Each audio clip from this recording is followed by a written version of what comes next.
Hello everyone, so welcome back. This is Macroeconomics. So in this video we are continue to talk about the aggregate demand, aggregate supply models. So in the previous lecture we talked about how we derive the short-run equilibriums in this aggregate demand, aggregate supply model. So again, the short-run equilibriums basically describes the situations where the economy will determine the level of outputs to produce in the short runs. When there is a change in overall prices, there should be one single output that we should reach a point on the aggregate demand curve. We also talk about how to derive the long-run equilibriums in the models by putting the long-run aggregate supply curve in our model and see how the current state of economy reached to this level of outputs that described by the long-run aggregate supplies or the potential outputs or full employment outputs in the economy. So now what we want to do today is trying to discuss what if the short-run equilibrium is not at the long-run equilibrium's outputs. What if we have a short-run equilibrium outputs that is either on the left-hand side or the right-hand side of the long-run aggregate supply curve? Well, in the first case, let's say we have the short-run aggregate supply curve meeting the aggregate demands on the left-hand side of the long-run aggregate supply curve. And as you can see, now the economy is producing only $13 trillion worth of goods and services, but the long-run aggregate supply curve pointing at the potential GDP, which is $15 trillion worth of goods. Well, in this case, when the economy is producing less than the potential outputs, we're basically assuming the economy is jumping into a recession. And the gap between the two outputs level here, $13 trillion and $15 trillion, it's called the recessionary gaps. On the other hand, we could also have another condition where the short-run aggregate supply curve is meeting the aggregate demand curve on the right-hand side of the long-run aggregate supplies. So in this case, when the aggregate output is $17 trillion in the short runs, where the potential output is only $15 trillion in the country. So in the short runs, we are producing a lot more than what our potential output can possibly be. And in most cases, when we're producing the goods at a much higher level than our potential GDP, or we're expanding so fast than our potentials, we usually see a very high inflation. And the gap between the two output level here, the $15 trillion and $17 trillion, it's what we call the inflationary gaps. So we are going to see the average economy not always landing on the potential outputs, but it basically jumping up and down from this potential outputs. And overall, we can actually measure the gaps by using what we call a output gaps. So the output gap basically is the percentage difference between the actual aggregate outputs in the economy, which is the short-run equilibriums, to the potential output, which is the long-run aggregate supplied outputs. So to calculate this is not too difficult. So the percentage equations can be used for this kind of calculations. So to calculate the output gaps in the economy, we basically use the actual aggregate outputs minus the potential outputs and divided by the potential outputs. So given an example here, let's suppose we have a potential outputs in the country that's equals to $15, and currently we are producing $13 worth of goods and services. To calculate the output gaps, we basically plug in the numbers using 13 minus 15 and divide by 15 and multiply by 100%. And approximately, we're going to get the output gap equals to negative 13.33%. Well, the output gap is very easy to interpret because whenever you have a negative sign, it basically means the economy is producing less than the potential outputs, or we are in recessions. And whenever we have a output gap that it's a positive number, we know it's going to be an inflationary gap. So that means the economy is moving faster than our potential outputs. And the number here basically speaking out of how far we are from our potential outputs. And in this case, we are actually 13.33% below our potential outputs in the economy.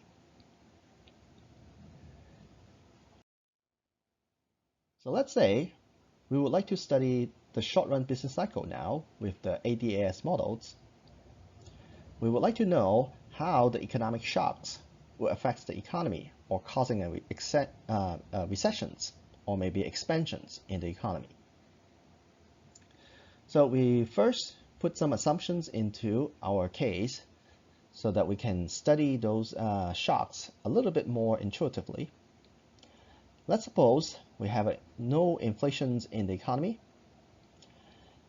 and the price levels, it's currently 120 in the economy, where workers and firms will normally expect the future overall price level will stay at this level of 120. And we also expect the economy will not move in the long runs. That means, well, there is no long run growth in this economy. And to define this, we're basically saying that the potential GDP in the economy will remain at $15 trillion worth of goods and services to produce. It will remain in the future. So the long run aggregate supplies will not move in our graphs.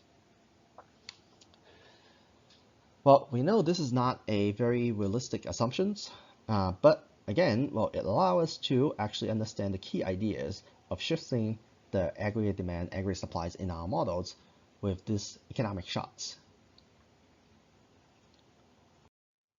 We will first discover the effect of what we call a positive demand shocks, or in this case, negative demand shocks actually. So we would like to actually evaluate how a negative demand shocks will affect the economy and how it will cost the economy in the short runs, and also what is the outcomes in the long runs. So in general, an economic shock basically describes unexpected events happens in the economy. So this time, the negative demand shocks basically is an unexpected event that shift the aggregate demand curve in our models to the left. Let's suppose we have a sudden shocks on interest rates in the economy. So for whatever reason that is, the interest rate in the economy suddenly goes up. Again, we do not need to know about the reason why the interest rate is going up, but we're just saying that, or by random, the interest rate all of a sudden increase in the economy. And obviously, when interest rate increase, it will negatively affect the investment spending in the economy. It will affect the probabilities of the firms borrowing money to invest. And that's why the overall investment spending will decrease in the economy. So when there's a decrease in autonomous expenditure in the economy, the aggregate demand will shift to the left. And this shift of the aggregate demand curve will affect the equilibrium's output in the short runs. And as you can see, we are basically moving from point A to point B in the short runs. So this effect will reduce the aggregate outputs in the economy in our models. So instead of producing $15 trillion worth of goods at the potential GDP, now the economy is going to produce $14.5 trillion. Now the question is, how is this event will affect our life? Well, first of all, you should evaluate the graph by the following logics. First of all, the economy is producing less aggregate outputs. So obviously, firms are cutting back on their productions. And when firms cutting back their productions in the economy, they will not need that many people to produce it. And that's why at the end of the day, well, the total number of jobs will reduce and it will create unemployment in the economy. So with the negative demand shock, we know the economy will be negatively affected, and the economy is officially jumped into what we call a recession. So in this recession, there is one fortunate thing. because we see the overall price levels actually decrease from 120 to 110. Now the thing is how the economy responds to this change in the long runs. So the good thing about this model is allow us to rationalize the changes in the long runs. So during the short run periods, even though the economy is not doing so well and unemployment start picking up, but the good news to the people living in the economy is that the overall price level actually go down. Well, imagine when you actually being affected by this negative demand shocks and you lost your jobs because your boss cut your positions. You want to go out and try to find a new jobs. However, you are requesting the same salary paid or same incomes from these new jobs that you are trying to apply. Most likely, you're not going to find some jobs that can offer you the same wage because, well, most of the companies are cutting positions too. Well, at some point, you have to actually make a decision. Maybe you should start looking for something that pays you less for doing the same jobs. However, it takes a long time for you to realize that and making an adjustment. But fortunately, again, because the overall price levels decrease in the economy, and that allows you to rethink about the whole process.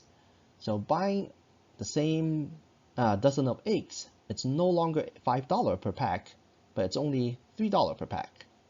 So maybe you don't really need to get paid that much in order to buy the same dozen of eggs from a supermarket. And when the overall price level drops, obviously, people are willing to make adjustments in their life a little bit easier. Now, with this transitions of the change of real wages in the economy, what happened is firms will have the incentive to start hiring again. Well, when the firms facing a lower cost to produce the goods and services, well, in the long run, what happened is we are going to slowly seeing the adjustments in the short-run aggregate supplies. So in this case, the short-run aggregate supplies will slowly adjust when workers or laborers in the economy slowly reducing the expectations of pay and allow the firms to expand again in the economy. So in the long run, what happened is this economy will keep expanding. The short-run aggregate supply curve will keep shifting to the right until some point when all the people are getting higher. And obviously, this point will be point C in the graph, where the short-run aggregate supply curve, it's meeting the aggregate demand curve at the long-run aggregate supply outputs, which is the full employment outputs. Well, we call this adjustments here and automatic mechanisms in the economy. And that's basically what the macroeconomists back in the Great Depressions would suggest. Things are going to be all right. Well, things are going to be back to normal. People will get their jobs. However, again, John Maynard Keynes actually remind us, well, how long is it going to take? It could take several years, or maybe even several years we still have high unemployment. It's very difficult for people to make those adjustments, and it takes so much time for people to adjust those life. So that's why allowing the automatic mechanism to adjust the economy back to the normal level of outputs is going to be very painful.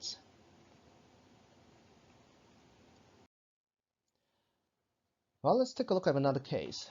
We call this a positive aggregate demand shocks. So the positive demand shocks in the economy is some unexpected event that forced the aggregate demand to the right-hand side. So in this case, well, let's think about when the overall businesses in the economy actually seeing a much higher future profitabilities from their investments.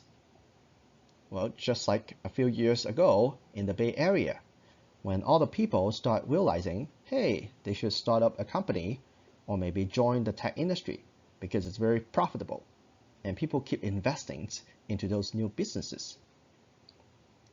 Well, with this positive demand shocks, the aggregate investment spending will increase. Whenever there is an increase in autonomous expenditure in the economy, again, the aggregate demand curve will shift to the right. So when aggregate demand curve shifting to the right, what happened is we will reach out to a new equilibrium in the short run. So we are literally moving from point A to point B in this case. Now, as you can see, this model allows us to evaluate not just the outputs in the economy. Obviously, the economy is producing a lot more than the potential outputs. However, we can also talk about employment and price level at the same time. Well, it seems like in this expansions of the economy, we do not have much of a problems with employment because obviously company will need to hire a lot more people to produce that amount of goods and services as comparing to the past. So people are basically giving all the opportunity to fill the job positions in the economy.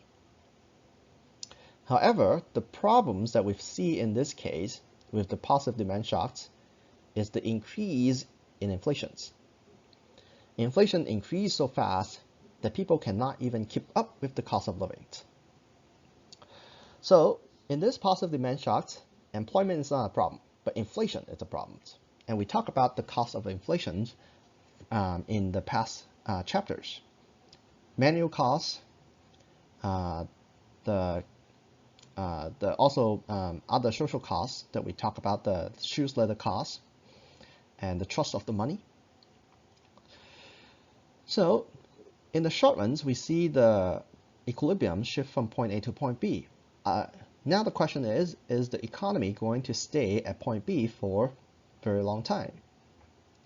So obviously in the long run, we will not see the equilibrium to stay at point B. The reason is because, well, the economy is going to slowly adjust.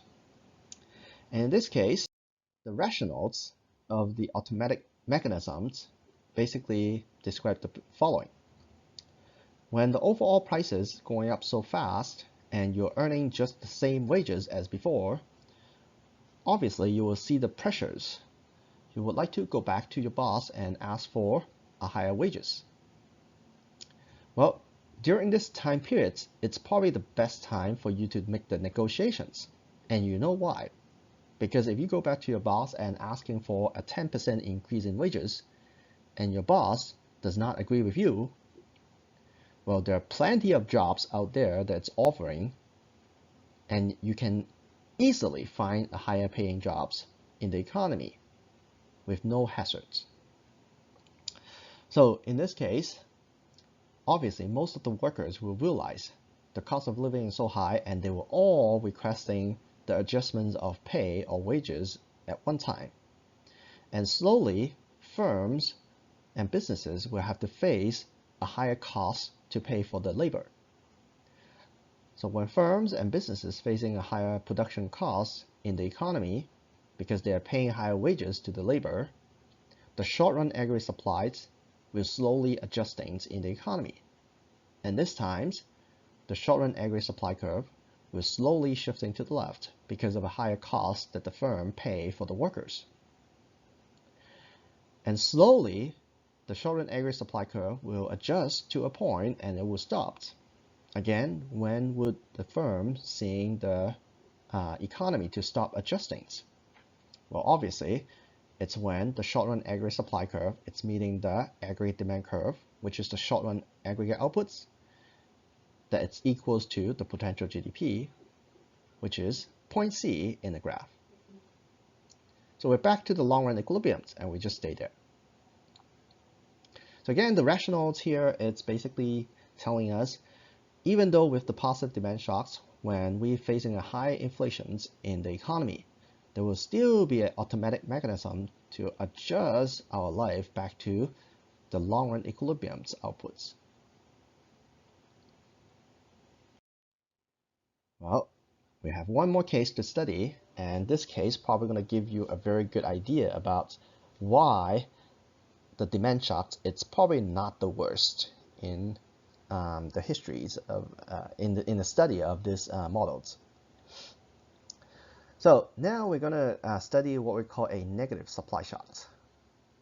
So a negative supply shock basically is any unexpected economic event that shifts the short-run aggregate supply curve to the left or decrease the short-run aggregate supplies. So let's suppose we are assuming there is a sudden increase in firms' cost. So when the overall cost of the firms increase, well, let's say, well, in the histories of the United States, we have this one very famous event, which is the increase in the oil prices, or not in the United States only, but it's the increase in oil prices in the world.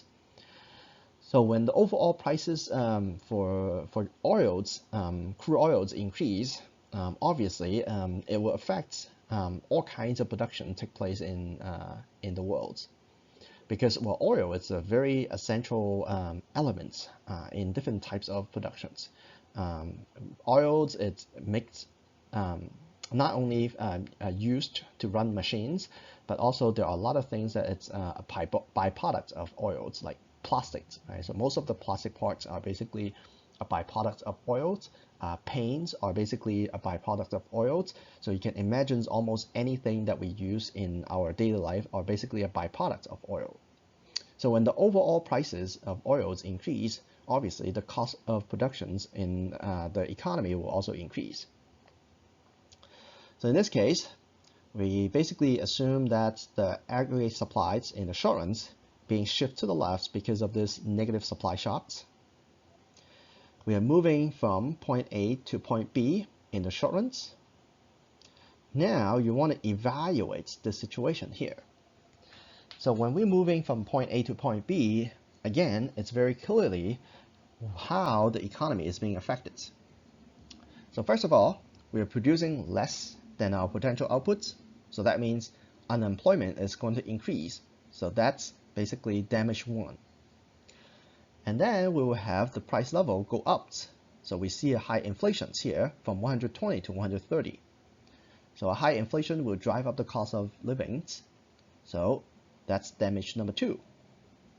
So comparing to the previous demand shocks, where the negative demand shocks only create unemployment but no inflations, or a positive demand shocks where the economy will only have a high inflations but a lot of employment.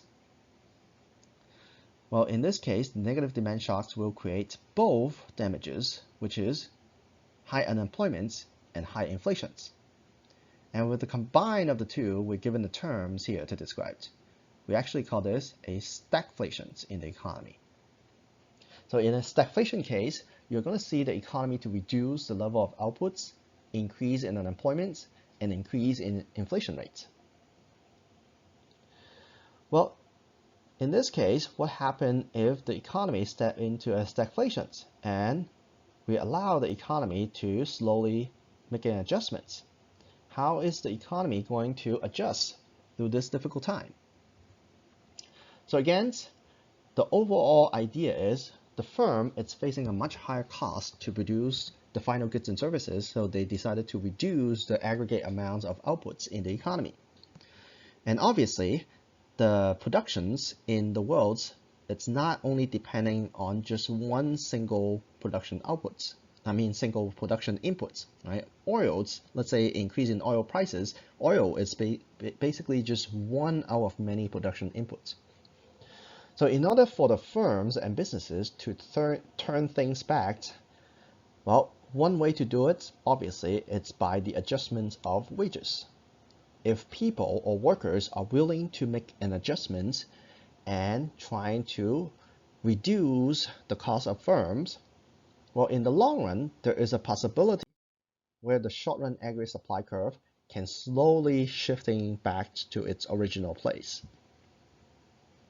Again, this process here is much more torturing comparing to the case of the demand shocks. The reason is because during this period, people losing their jobs, not only they're facing a unemployment, but they're also facing a very high unexpected inflations. Things are overall more expensive, but they are still forced to basically accept a lower wage paying jobs. So that's why the adjustments in this case, it's much more difficult to make as comparing to the negative demand shocks. However, again, during the Great Depressions, most of the macroeconomists still believe that, well, the economy will automatically adjust itself, so we just let the economy to flow back to point A by itself via this automatic mechanisms that we just described. Well, in the dynamic ADS model, we can actually allow the assumptions that we made previously to relax a little bit. But again, well, in this discussions here, we are basically just saying that the long-run aggregate supply curve can also be shifted, right, with any changes in the economy. And also we allows the expectations of inflation to change from people to make it a little bit more dynamic. So for instance, when we actually have some kinds of economic shocks, like in this case, well, we have the overall economy growth in the in this graph, where the potential GDP increase in the country.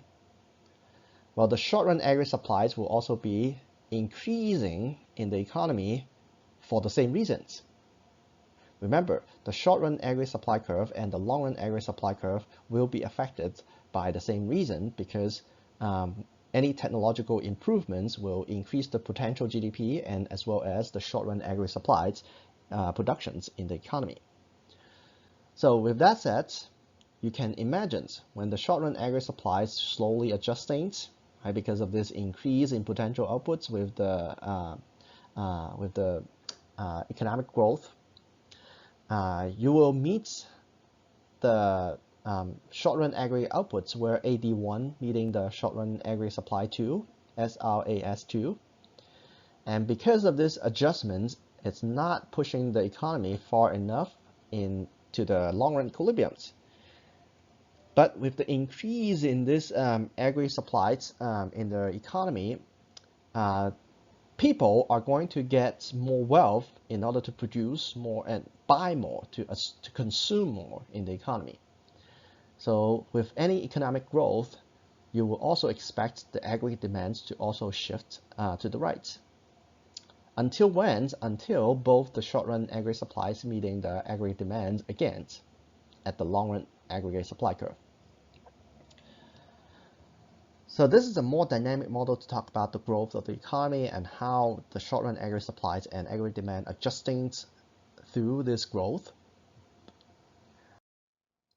Well, sometimes we might not see the aggregate demand and short-run aggregate supply curve. It's meeting at the long-run aggregate potential outputs in the economy at the same price level.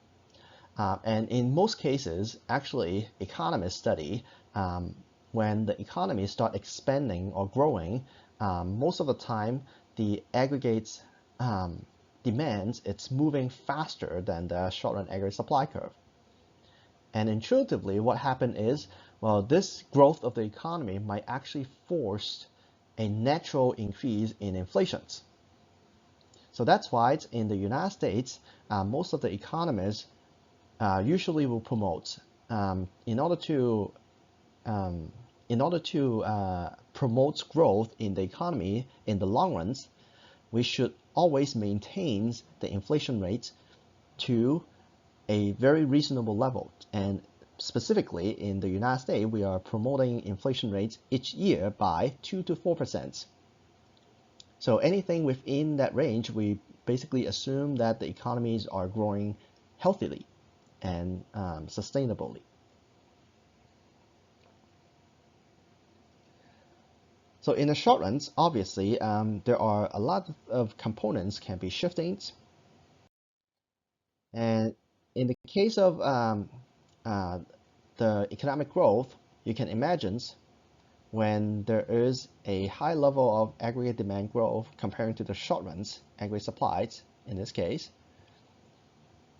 well, you are going to expect to see this inflations to be caused by the growth of the economy. So the economy will be, or the inflations in the economy will be induced by the growth of the economy because of the shift of the long-run aggregate supply growth. So in this lecture, we study quite a lot of things, and I hope that this lecture is a effective one for you to understand a little bit more about the movements of the economy. So again, to sum it up, we study the shape of the aggregate demands, the short-run aggregate supplies, and the long-run aggregate supplies, and we understand what's the meaning of the long-run aggregate supplies to an economy. We also study the short-run equilibriums outputs and how the long-run equilibriums will be formed. And of course, the most important thing in our study in this chapter is to study how the economic shocks will lead us to a recessions, or maybe high inflation periods, or maybe even in a stagflation period. And we also learn about how the economy will automatically adjust to those changes in the long runs. So, starting next chapter, we are going to study how the government is going to use the policy tool to make adjustments to the economy, especially when we are in recessions, or maybe when we are facing a high inflation periods. So please finish your textbook readings and do your assignments, and I will be seeing you guys in the next videos. Hope you enjoyed this.